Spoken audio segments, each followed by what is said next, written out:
ऋषि Arvind Ghosh खरकसा Indian फिलसफार योगी महाऋषि पोएटेड Indian nationalist एबा हानो हामजांनाय ऋषि अरविंद घोष भारत हानो ब्रिटिश उपनिवेशिक शासन यागनि फियंगनि बागै यक समाज सभा एबा स्वाधीनता आंदोलन जोगिलांखा तै साल 1910 जरातै यक समाज सभा एबा स्वाधीनता आंदोलननि खरकसा डमिनेंट लीडर तंगलांमानि आबनो कारिबो ऋषि अरविंद घोष बंदे मातरम पत्रिकानि सम्पादक एबा एडिटर तंगमानि आगोलिनि कासात पत्रिका ऋषि अरविंद घोषनि मांगथंनो फियगै मुतुखलाइमा पान्दा खलाइजाखा हास्टेनि मंत्री अकरा प्रोफेसर डॉक्टर मानिक साहा और मांगथंनो फियगै दिमानि लगी लगी ऋषि अरविंद घोषनि लाइबमा दंनो मुतुखलायै पान्दावा कगना रखा नायतंदि चिनिकक टीवीनि मांगफिलिया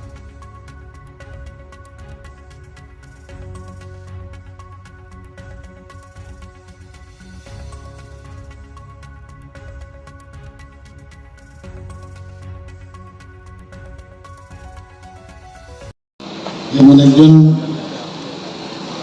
ব্যক্তির নামে এই ক্লাব যার সম্পর্কে আমরা সবাই অবগত আছি অরবিন্দ মানে ঋষি ওনাকে ফিলোসফারও বলা হয় বন্দে মাতরম পত্রিকার সম্পাদকও ছিলেন এবং দেশপ্রেমিক এবং দেশের জন্য দেশকে ইংরেজদের হাত থেকে মুক্তি লাভের জন্য ওনার যে ইতিকথা আমরা সবাই জানি এবং যেভাবে উনি আমাদেরকে মার্গদর্শন আমাদের জন্য রেখে গেছেন সেগুলো যদি আজকের দিনে খুবই প্রাসঙ্গিক আগামী দিনের আমাদের পথ চলা এবং কীভাবে আমাদের চলা উচিত এবং স্পিরিচুয়াল ভাবনা চিন্তার যে একটা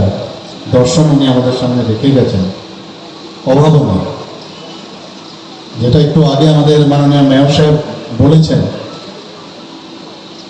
যে এখানে বিভিন্ন জায়গায় আমরা এই ধরনের মুনি ঋষিদের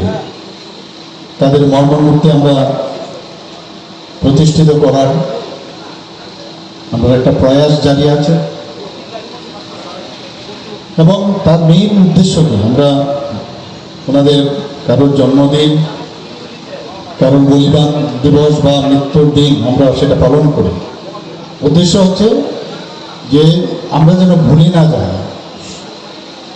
আমাদের যে মার্গদর্শন ওনারা রেখে গেছেন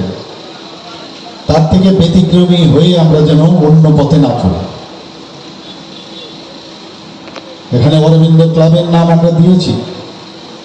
কিন্তু ওনার যে দর্শন ওনার যে চিন্তা ভাবনা সেটাকে আমাদের অবশ্যই মানা উচিত কি উনি আমাদের জন্য দিয়ে গেছেন একটা ক্লাব যে কোনো জায়গায় সেই সমাজের জন্য একটা ভেরি গুরুত্বপূর্ণ ক্লাব কালচার কিন্তু আমাদের ত্রিপুরা রাজ্যে এবং ওয়েস্ট বেঙ্গলে সেটা আমরা দেখতে পাই অন্যান্য জায়গায় আছে কিন্তু একটা অন্য স্টাইলের ক্লাব কিন্তু ইউনিট হিসাবে প্রতিটা পাড়াতে আমাদের ক্লাব আমাদের ত্রিপুরাতে বিদ্যমান এবং বিরাজমান এবং ক্লাব চালাতে গিয়ে বর্তমানে আমরা কিন্তু আধুনিকতার সাথে যুক্ত হয়ে আমরা মাঝে মাঝে একটু টুইস্ট আউট হয়ে পড়ি আমার খুবই ভালো লাগে যখন এখানের প্রতিটা বাড়ির থেকে যারা মেয়েরা আছেন মহিলারা আছেন যারা বৃদ্ধরা আছেন বা পৌর ব্যক্তিরা আছেন এবং যারা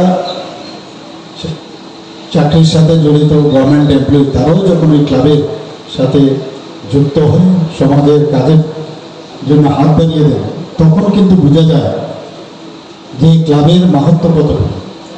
কয়েকজন লোক খালি কাজ করবে ক্লাবের জন্য ক্লাবের কাজ মানে কি ক্লাবের নিজস্ব কাজ নেই এই এরিয়ার এই সমাজের উন্নয়নের দিশায় ওদের কাজ দেখার সময় যেটা আমি বললাম একটু অনেক ক্লাবের মধ্যে কিছু কিছু বিকৃতি আমরা দেখতে পাই এবং এই কারণেই এই ধরনের যে যারা ঋষি ব্যক্তিরা লিজেন্ড ব্যক্তি তাদের কথা যখন আমরা স্মরণ করি যে ওনারা আমাদের কি দিয়ে গেছেন এবং আমরা কিসের জন্য আমরা জন্মেছি নট ফর আওয়ারসেলফ আমরা অন্যের জন্য আমরা কিন্তু জন্মেছি এই যে ভাবনা চিন্তা সেটা যখন আসবে তখন কিন্তু প্রকৃত অর্থে একটা সমাজ গঠন হবে একটা ফ্যামিলি একটা ইউনিট হতে পারে না আমি এবং আমার আমার ফ্যামিলি আমি দেখবো, দেখবেন, নিশ্চয়ই দেখবেন, কিন্তু এই ফ্যামিলি তবেই ঠিক থাকবে, ভালো থাকবে যদি আপনার যে পরিবেশ, বাহ্যিক বাইরের যে দুনিয়া, সেটাও যদি হেলদি হয়, তবে আপনিও হেলদি থাকবেন। আপনার মধ্যে একটা আলাদা ফিলিংস হবে, আমি একটা ভালো জায়গায় আছি। যে কোনো সমস্যার সমাধানে ক্লাবের একটা গুরুত্বপূর্ণ একটা ভূমিকা থাকে, এবং ক্লাবের যে কাজ সেটা হচ্ছে নিরপেক্ষতা। আপনি যদি কোর্টেও যান, কোর্টের মধ্যেও গিয়ে দেখা যায় জাজমেন্ট যখন দেয়, তারপরেও অনেকে কিন্তু খুশি হয়। এক কোর্টের পর আরেক কোর্ট, উচ্চ আদালত, এসব চলতেই থাকে। তবুও অনেক বিষয় আছে যেগুলো ক্লাবের মধ্যে সামাজিকভাবে যখন এই বিষয়গুলো নিয়ে কথাবার্তা হয়, অনেক সমস্যার সমাধান মানে দেখা যায় এখানে আরো ভালোভাবে সেটা সমাধান হয়। আমার ব্যক্তিগত জীবন আমি দেখেছি এক ফ্যামিলি, এতে করে এই যে একটা উদাহরণ আমি আপনাকে দিলাম, ক্লাবের গার্হস্থ্য সমস্যা থাকে, অনেকের বাড়ি ঘরের সীমানা নিয়ে সমস্যা থাকে। আমি এখানে যখন ডোর টু ডোর করি, অনেকে আমাকে অনেক কথা বলেছেন যে আমাকে ওর যে বিল্ডিংটা বানিয়েছে আমার এই সমস্যা হচ্ছে, আমার সীমানার মধ্যে এসে জল পড়ে। কিন্তু এই কাজটা একজন বিধায়ক হিসাবে অনেক কিন্তু বাধা থাকতে পারে, তার লিমিটেশন থাকে, কিন্তু এই কাজটা যদি ওই ক্লাবের মাধ্যমে কথাবার্তা বলে সেটা করা যায়, অনেক ইজি হয়ে যায়, অনেক ইজি। গভর্নমেন্ট পারবে না, মিউনিসিপ্যালিটি পারবে না, করতে গেলে ওই সেই কেসের পর কেস এগুলো থাকবে। তো এইগুলো তো হচ্ছে বর্তমান সময়ে এইসব সমস্যা। দুর্গা পূজা করলাম, গণেশ পূজা করলাম, সেটা তো থাকবে, সংস্কৃতির মধ্যে আমাদের ইউনিটি থাকবে। এই সংস্কৃতিগুলো আমাদের লাগবে। এত সুন্দরভাবে ছোট ছোট মেয়েরা আজকে এখানে ডান্সটা করলো, আমরা প্রদীপ জ্বালিয়ে আজকের এই অনুষ্ঠান শুরু করলাম।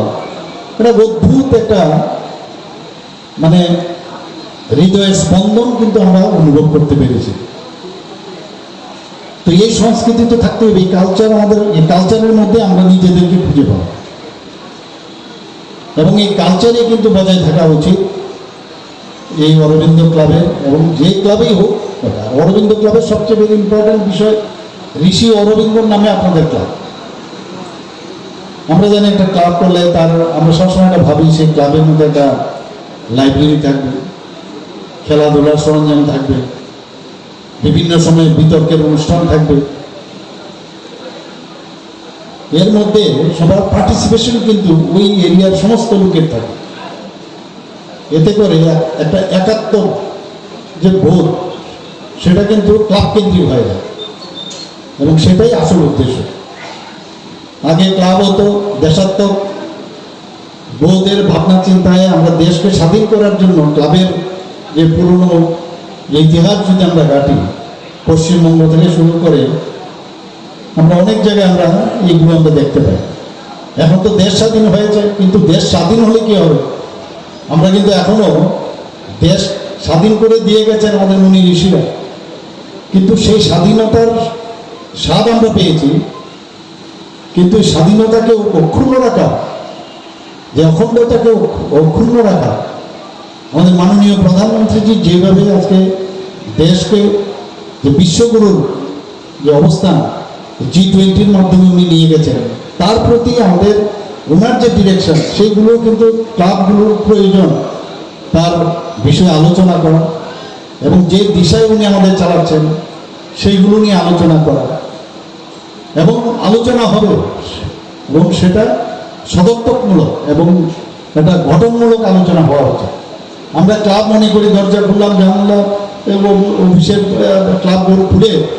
ঝাড়পোষ করলাম, ক্যারাম বোর্ড খেললাম, এতে লাভ হবে। কিছু লোকই খালি এতে ইনভলভ থাকে, এবং যারা বয়স্ক ব্যক্তি তাদের সম্মান দেওয়া। মানুষের সমস্যা থাকবে, আমার এটা নেই, ওটা নেই, এটা নেই, থাকবে, কিন্তু সবার সমস্যার সমাধান হয়ে যাবে সেটা কিন্তু কোনোদিন সম্ভব হয়। কিন্তু এতটুকু যদি আমরা থাকি আমাদের ক্লাবের থেকে, যে না, আপনার সমস্যাটা আমি শুনলাম, দেখছি কি করা যায়, এতেও কিন্তু অনেক মানে মেডিসিনের কাজ করে। খালি আলোচনার মাধ্যমে কিন্তু অনেক সময় মেডিসিনের কাজ করে। আমি একটা উদাহরণ আপনাদের দিচ্ছি এবার।